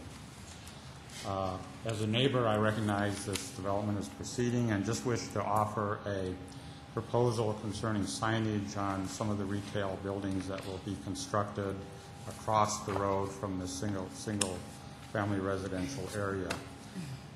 There already is large directional signage at several intersections and one at the intersection of 18th and Highway 100. I propose that we stipulate in the approval that will limit additional building signage that faces the residential area, faces east toward the residential area. Specifically, what I'd like to propose is to lessen the impacts on our neighborhood, that the east-facing wall, roof, and projecting signage shall be prohibited on buildings C3 and C4, which is in the southeast portion of the development, and that's the area immediately across Highway 100 from our neighborhood. I didn't have access to the building diagrams, so I don't, other than what we were shown on Monday night. They may not show any signage, but I would like to stipulate in the approval that signage on the side facing the residential area be prohibited. That this wouldn't limit signage on the north, the south, or the west areas that face the retail development. Secondly, I would like to ask that portable signs, inflatable signs, and banners be prohibited from the South Dakota Highway 100 right-of-way, the landscaping, and the structures adjacent to Highway 100. And I think as I reviewed some of the visual material that was being considered by the Citizens Committee back in March and taking input from that, I think this request is somewhat consistent with some of the discussions that's taken place there. So I offer those for your consideration. Okay, thank you. Any questions for Greg? Greg, can you clarify again on your first point? What signage specifically would you like to see prohibited on buildings? On C4 and C5 in that diagram, on those east-facing sides of the buildings, the sides of the buildings that face our neighborhood. And specifically anything hung on the building? And any signage on the building. So you're saying monument signage only? Basically, the signage that's already been approved for the development is certainly, we accept that, that's already been approved. The signage that would go on the building, as I guess it's called wall signage, or roof signage, or projection signage that would come out perpendicular to a wall. I'm asking that on those sides, the sides that face the residential area, that that particular surface be free of signs.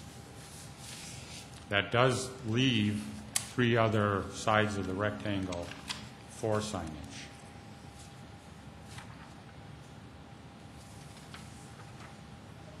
I'm not following that because I'm assuming you're talking about C3 and C4? Correct, C3 and C4. Those are, and there's houses right across the street to the west, to the east. You're talking the smallest portion of that wall. The smallest portion of that wall. Angle. That's correct.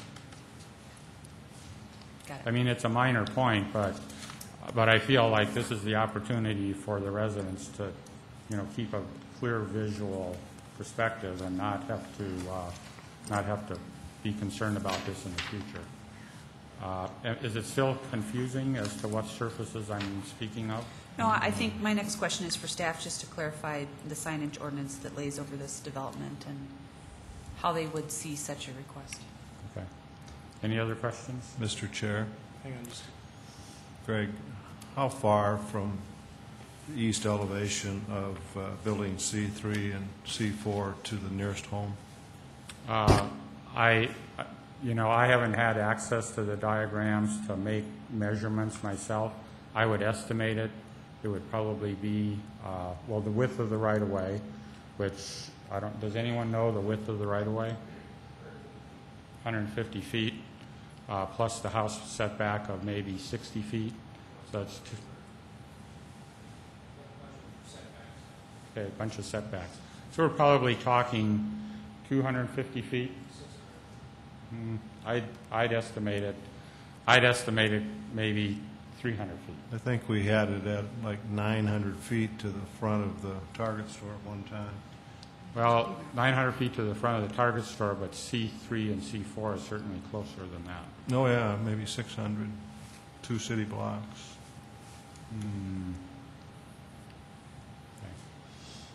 I'd like an opportunity to... I also, we need to check with staff on this, believe that this is a planned development, so there's probably already a sign package governing signage, and so I'm not sure that maybe we can talk a little bit about that with staff, so thanks, Greg. Thank you, Greg. Thank you. Anyone else care to speak on this item?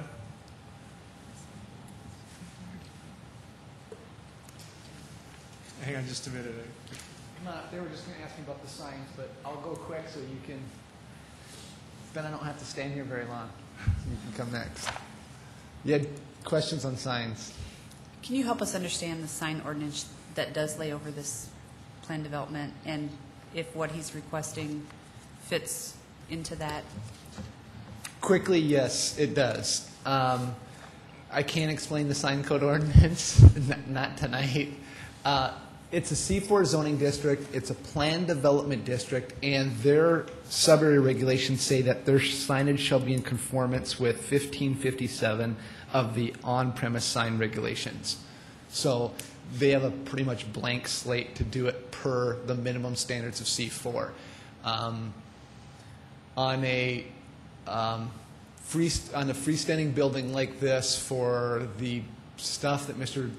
Johnson was just talking about, you do 1 square foot of sign per each 2 lineal feet of building frontage. So you'd measure how much building frontage you'd get signage on the sides of the building. So as Meredith was kind of alluding to, it's a planned development district. In some planned development districts, they regulate it more, and some they don't. And generally in Sioux Falls, we do not regulate it, but this is also the opportunity for that discussion. So that's why I said quickly, yes, this is the opportunity to talk about it, but there are no real sign regulations on this development. Jeff, can I ask you on specifically like building C3? Mm-hmm. It says building frontage. Would that be just the part facing the parking lot? Or it would be all the way around? Facing the street. Facing the street. Okay, so we're talking roughly the same distance. Correct. And so they'll take probably the 18th Street side, and then, and again, this is the real problem that we have, and that can you count Highway 11 and correct. No, the other road. And that other road is a private, and we've talked to Mr. Dady about this, and you will not be able to count the street frontage along a private drive. It's not able to be counted. So there's signage issues, which is why it's in a planned development district, and we have to work that out between planning staff and the applicant to try to give them signage. So from Mr. Johnson's standpoint, can the signage stuff be worked out? Yes, and he's, I think, just asking, but where can the signage be worked out? They'll get signage. I mean, staff will have to administratively figure that out, but where? And that's a real challenge, I think, for the applicant and you to decide where is it appropriate. But this time is appropriate. Yes. Thank you, Jeffrey. Ma'am?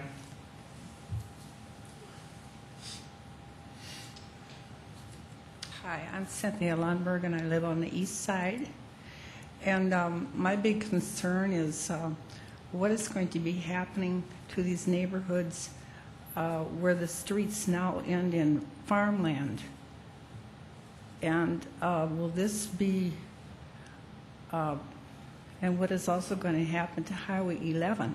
I heard one of the men say, when 11th Street is vacated, does that mean that they aren't going to be using 11th Street anymore?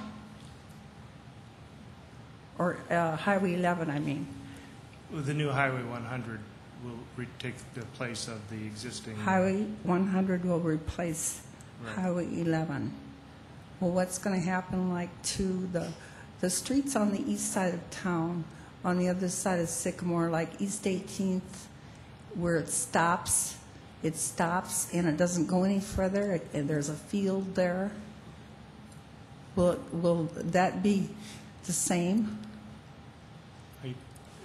Is there going to be a...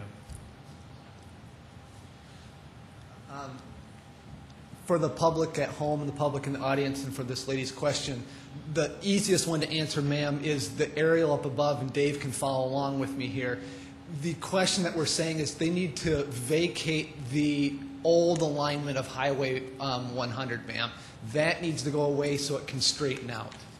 Yeah. So Highway 11, Highway 100 will still be there. They're just taking the old section away and they're going north and south.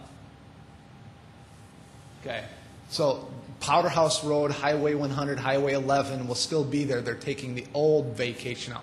Now, the more difficult question that she raises, which is because it's difficult for her, 18th Street, now go to the designs, Dave. 18th, there you go. 18th Street will come into the development. That's one of the issues that we've known about. We'll come in and go through this development, as will, I mean, they've been out there for as long as Frida's Dolly's had this farm, and it's never been developed, and now it will be developed, and there will be roadways going east, west, north, and south through this farm. Yes? And we'll hook up to Highway 100. Correct. 18th Street will be the only road that hooks up. Correct. Come. Does that mean that the neighborhood that's presently a quiet, lovely neighborhood with all these residential homes, they're going to have trucks and cars going past their homes? This will be a great influx of traffic in an area that's presently very nice. Thank you. Any questions for Cynthia? Okay. Thank you. I think we'll take one more, and then we'll wrap up public testimony on this item.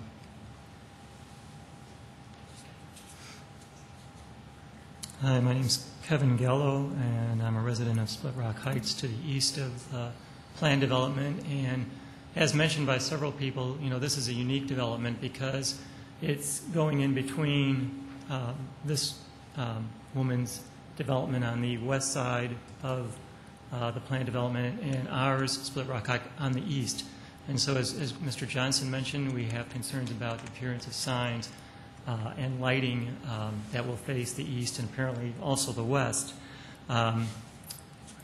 But basically, I'm here to support the change from this design, the wedge or the inverted L, to the north elevation, which was proposed in the I think it's submitted as the 1 July drawings, shifting this wedge to the north side where it will be facing Arrowhead Parkway and the commercial development to the north rather than facing east.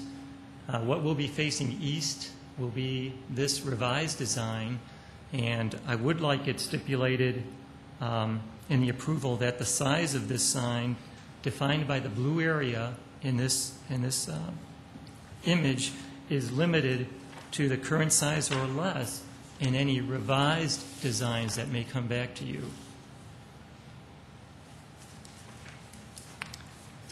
Finally, I'd like to say that, this isn't exactly what Best Buy was hoping for when they came into the process or what our neighborhood was hoping for when we came into the process. But as Mr. Lloyd mentioned, we've had several meetings, and I don't think either party is 100% satisfied. I think hopefully we're both 90% satisfied, and that fits my definition of a compromise. So I think that hopefully we're all in agreement. I would like to thank also the city planning staff for the recommendation to the development team that they meet with the neighborhood. I think that's been critical. I can't say enough about the Lloyd Rickert team as well as the Opus team as they came on board, and they're keeping the vision that the Dolly family had for this area as far as a nice controlled plan development. Finally, we've had differences as far as this particular storefront, but again, in the meetings with the development team and the city planning, I think it's resulted in real progress that hopefully resulted in less surprises for both your group as well as the city council through the whole process. So I hope that similar meetings can continue as this development moves further south and towards this individual's neighborhood on the west side. And I think that's... Okay, thank you. Kevin, are there any questions? I'd like to thank Larry for coming up and making those comments. Thank you. Any other questions? Okay, thank you. I think that... I just wanted to, specific language that I would, if you were to accept the new elevations as we've just shown them, for a condition. The number 1, the proposed Best Buy approved on outlot D2 per site plan 34 and with inverted L on the north side of the building towards Arrowhead Parkway. So basically what we're doing is stipulating that the inverted L, the larger blue area, remain on the north side of that building is what we're looking at. So you can remove the portion dated July 1st, as I stated, but just you can stipulate it so that it's just that the inverted L, the inverted blue L, be facing just the north side. Okay, any questions for Dave on that? One more question. As Mr. Lloyd pointed out, he hasn't gotten the approval of Best Buy on this yet, and if we approve it tonight as submitted then, does that work for staff, that if there are any adjustments that you can do that? There is the, I'll let Jeff address it. Yeah. I mean, that's really the challenge. And again, the Rickert and Lloyd group has really worked well with Opus and Split Rock. And what I'm continuing to hear is Split Rock, and as Kevin Gallo spoke tonight, is in support of what's shown, and they are really working towards making sure that the inverted L is on the north side. So that's what the stipulation is stating, that the inverted L is not to the east. Everything I continue to hear is we do not want the impacts to the east, so if we can get that stipulation saying it's to the north, we have still the ability with what Craig's saying, if something has to tweak a little bit, but it can't be, we have to otherwise keep the stuff to the north. I think Jeff, does that come down to a minimal or minor amendment? From an administrative standpoint, I think we talked about that yesterday. Minor amendments, as you've seen tonight, come before this body. I think Kevin's concern was the size of the Best Buy sign in the front. Correct. And I think he's saying, look, if it like what we're seeing here, great. Right. But if it goes back to Best Buy and they say, no, we want it larger. Yeah, and I think it's what does that- 304, Craig can't see that either. It's 347 feet. If it comes in at 348, yeah, you can do that. If it comes 350, yeah, you can do that. I mean, those minimals we can still do. If it comes in at 800, no, you can't do that, because that's a significant change. But between 347 and 350, yeah, you can change that. Thank you. Craig? My whole point was I just didn't want to have, like 5 feet or 10 feet because we had to make a thing for structural reasons and have them say, well, we have to come back to the commission. And I mean, we're not here to try to change what we've come to you for. We're just trying to make sure that we don't get hung up in some minor item. Craig, I think we're hearing support here. And I'm one commissioner that feels good about that. Good. Let's talk just for a minute about Mr. Johnson's concern about those two outbuildings. I don't think concern the Best Buy building, but concern the other side. C3 and C4, I believe. Is that an unreasonable request from his side? Well, it's all in the eyes of the beholder, as you well know. And I think Meredith kind of stated it, and I disagree with Mr. Johnson. It's way more than 250 feet. It's more like 2 city blocks, maybe short or long. It's between 600 and 650 feet, I'm pretty sure, just because I know the setbacks in that highway. Are you going to be down here? We're talking all the way down to the library from the nearest house. And, all the person might want is maybe an identification sign. We don't know what's going in there. We don't have the foggiest idea. We're not out there to blast signs all over the development. We gave up a lot of signs that we could have had in pylon signs and monument signs and everything else if you went by the city code on how many we could have. And I think we went from 12 or 14 down to 4. So we're not out there to see how many signs we can have.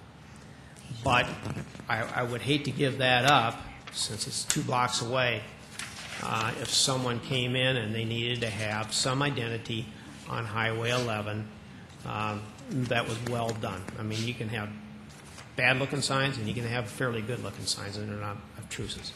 The other part is all our tenants, and especially national tenants, will have some balloons and some pennants and some blow-up items on opening day or on 4th of July.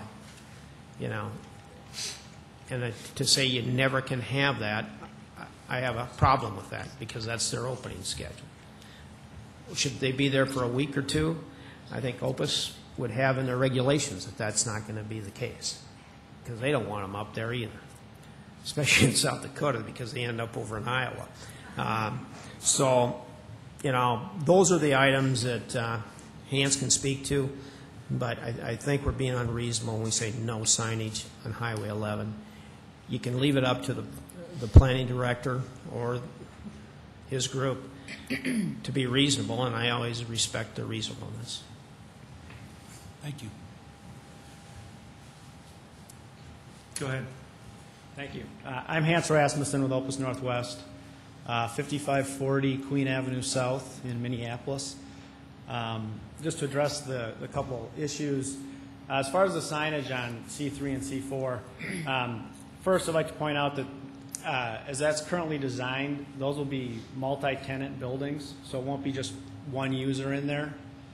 So there'll be likely several users. So to limit the signage, there's going to be someone on that end facing Highway 11.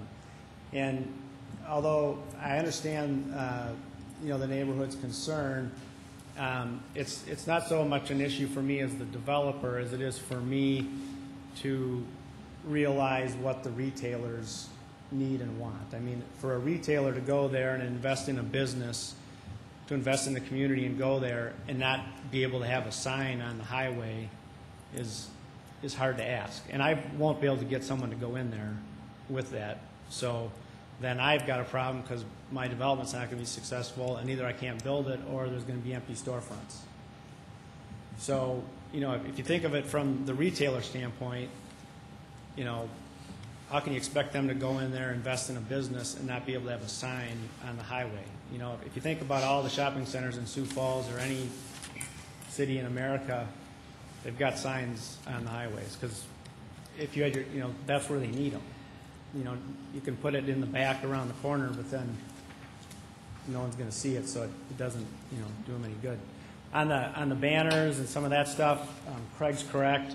We have operating agreements over the whole development, every development we do, and we specifically restrict that type of temporary signage, things like that. It's always limited to only a couple times a year. It's limited for how long it can be up there in consecutive days. It can only be in certain areas. So we likewise don't want it, you know, to be presented as something that's not of first-class nature. So we understand, again, yeah, I'd like to say, no, can't do it, but the retailers aren't going to buy into that, and it's understandable why. They're there to, you know, conduct business, and so that's how we address that. Okay. So, any questions for Hans? I do, Hans. So what you're saying, and I can appreciate exactly what you're saying, but we're going to have signage, significant signage, on 3 sides of this building, of both of these buildings, C3 and C4. Is that a question you're asking? Are we going to? Well, based on what you said. Yeah, well, first of all, it'll have to be done in compliance with what's already the city code. Mm-hmm. And then, yeah, we'll have, so if you look at the diagram, and so presumably, as that's drawn and planned, you know, the tenants' doors will face the parking area. So the tenants in the middle would have a sign over their entrance facing the parking area. But there's going to be, you know, someone on the end there that's going to want to be able to have a sign on that end of the building. On the end, and then facing the parking lot, and then facing 18th Street. No, facing South Dakota 100. So you don't think there'll be any signage along 18th Street? Well, if the code allows it and the retailers are allowed to do that, then that'll be up to the retailer, actually. The retailer will come in to get their sign permits and approvals, and if they're allowed to do that, that would be their choice if they want to spend the money to do that. So again, my question, we could have signage on 3 sides of these buildings. Mr. Chair, it'll be small if they put it on 3 sides. As Jeff mentioned, you get what, 1 square foot for every 2 lineal foot of frontage? Is that what it is? And so what's the base spacing on each of these stores? 20, 25? Yet, but they'll be usually probably 30 feet. Yeah, it's not a significant sign, and I can't imagine they'd want to split it up into 2 locations and cut their exposure in half. Would be my guess. Okay, any other questions? Okay, thank you. I think we will close public testimony on item 26 and look for commission action.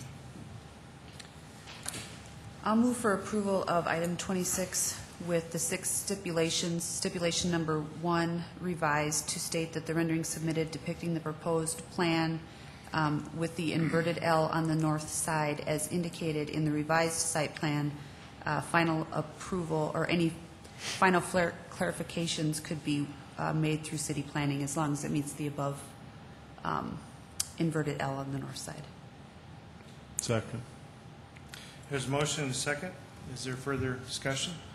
Mr. Chair, I will reiterate my earlier statement regarding the materials and design. I think that the parties involved in this development have done a very nice job. Personally, I look for other things besides some of the things that have come up tonight. I think landscaping is going to be a huge issue here because of the number of cars. I haven't heard that mentioned by the neighbors. And obviously, there are going to be some signs that bring people in from Arrowhead Parkway and Highway 11 and 18th Street, and those will probably be significant signs as well. I would probably be concerned about what those look like as well. I haven't heard that. I'm comfortable that this development team has demonstrated the sensibility needed for this to be a first-class development, and for that reason I continue to support the project. I agree with your comments, Meredith. Any other discussion? Yeah, I would concur with you too, Meredith. I'm going to use Kevin's own words that he himself is 90% satisfied, and I would say on a project the size and scope of this nature, and I know Kevin has been waving the flag for a long time on what happens on the east side development, and so for you to be 90%, Kevin, I think that's pretty good, and I would think the rest of your neighbors would be satisfied with that as well. So hats off to all the parties involved. Other discussion? If not, on item 26, there's a motion and a second. All those in favor say aye. Aye. Opposed, same sign. Item 26 is approved. Item 27 is the final development plan and minor amendment in Western Avenue and Ralph Rogers Road Plan Development District to allow construction of an orthodontic clinic and reduce side yard setback from 10 feet to 8 feet at 3 blocks south of 57th Street on Western Avenue. Staff report. In this particular application, if you'd refer to your addendum, we're also asking for a minor amendment to reduce the parking requirements from 52 spaces to 44 spaces.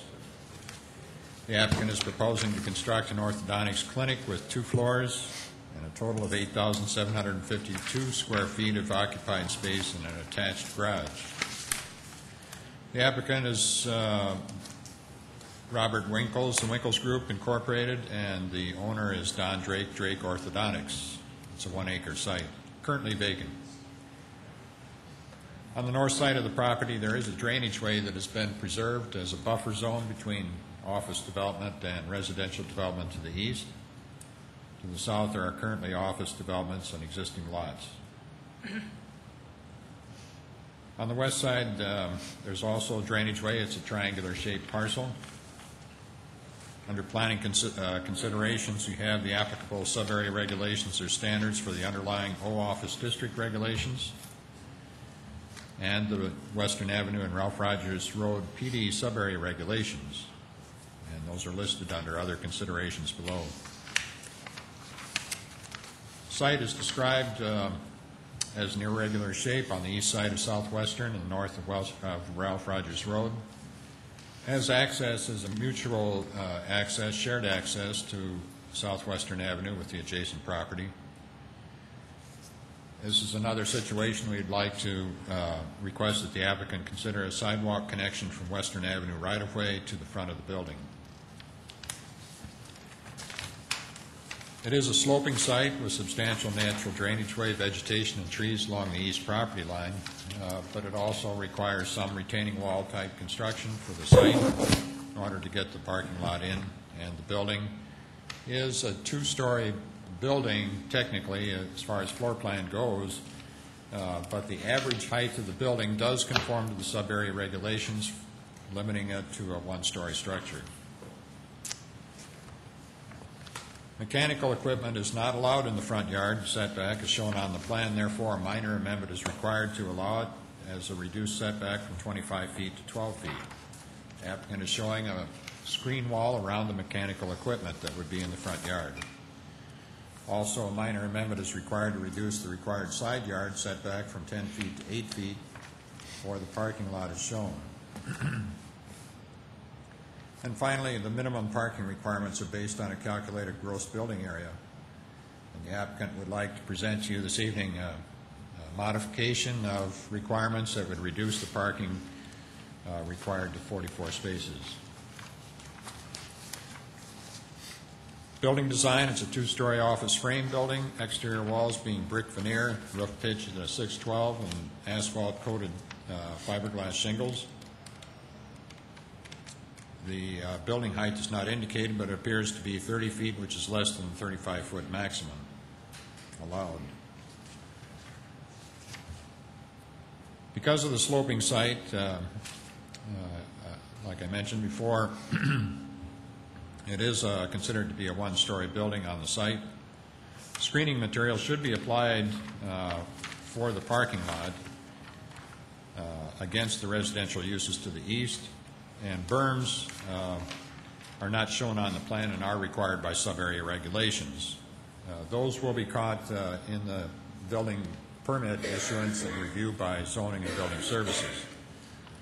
So staff is recommending approval of the final development plan, and we've had no calls, including the minor amendments. That concludes staff report. Any questions for Steve? Okay, thank you, Steve. Is the applicant here, please?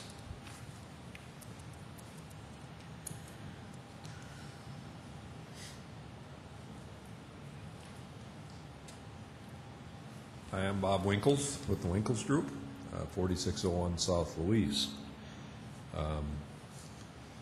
I will address any of the issues as you'd like them addressed, but maybe I should have you ask the questions that you're wondering about rather than me going on about things you're not interested in. Any questions for Bob? Bob, the parking reduction, is there a different plan? Can we go back to the floor plan? A couple things that are going on the site. Number one, a lot of this site, maybe I should have you throw the site plan back up first.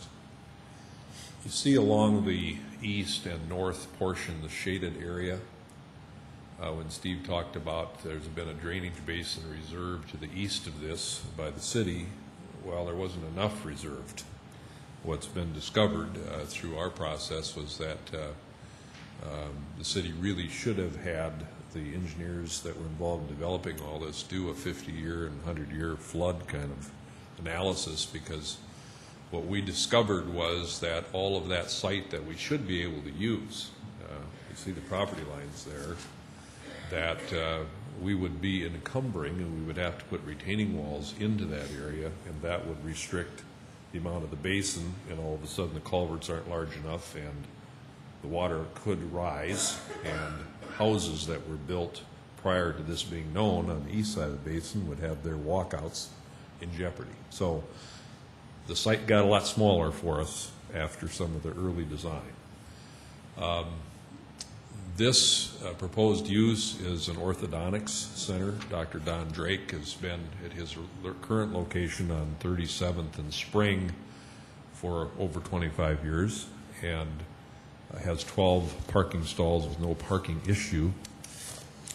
His son is graduating from orthodontics school and will join him, and he'll stay with him for a while.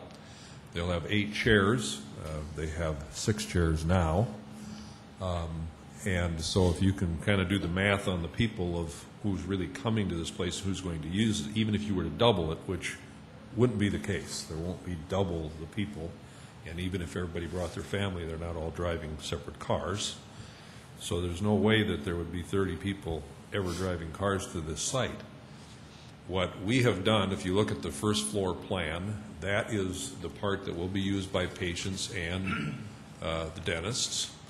And then in the lower level, there are 2 offices, one for each orthodontist. There is a staff area and a workroom for staff, the same people that are upstairs. These aren't additional people, so they would only come down here when they aren't working with patients, and mechanical and storage. So what we've calculated was that all of the first floor square footage and all of that space that's not storage and mechanical downstairs makes sense to use as the 1 to 200, and we have 44 spots where they'd never use over 30. So that combined with the restricted site, we've asked that it be reduced to that. And I heard something earlier tonight that I'm sure Dr. Drake would be just fine with, is if you approved it relative to this use, then somebody else, if they came and bought this building, was going to convert it to 2 levels of something, in the future, which likely isn't going to be the case for another career of 30 years or 40 years here with his son, so. Thank you. Any other questions for Bob? I just have one question regarding the landscaping. It looks like there's just a minimum amount that's being met. There aren't any street trees shown. Do you have any plans to? Yeah, what happened on this, another just kind of hiccup, we'd been working on this for quite a while, and actually zoning had told us it was zoned office. And when we came to a couple of the things we needed to have adjustment on, they gave us the Board of Adjustment signs, and we paid the fee and the whole works, and the day of the deadline of final development plan, they alerted us that it was in a plan development. So that changed some rules, and the plan development that it's in is not on the website, so we didn't have any information to really respond. So we'll work out all the requirements. There will be no problem with us getting the street trees that are necessary and the berms along Western, and we'll work all those things out. We just didn't have time to react, to respond to that. So. Okay, thank you. Anyone else from the audience care to speak on this item?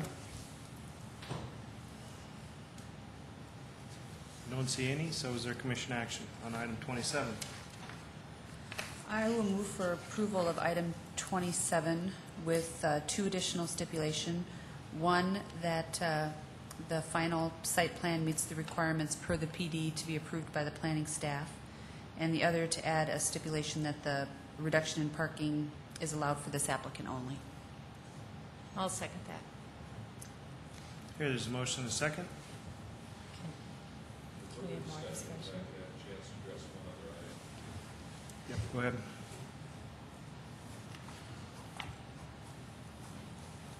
Apologize for not thinking of this when I was here, but could you put that site plan up again? I heard the staff recommendation to put a sidewalk from the walk at Western up to the front door, and you can kind of see with everything crunched, we don't have space for even a sidewalk east to west in front of the front door right now.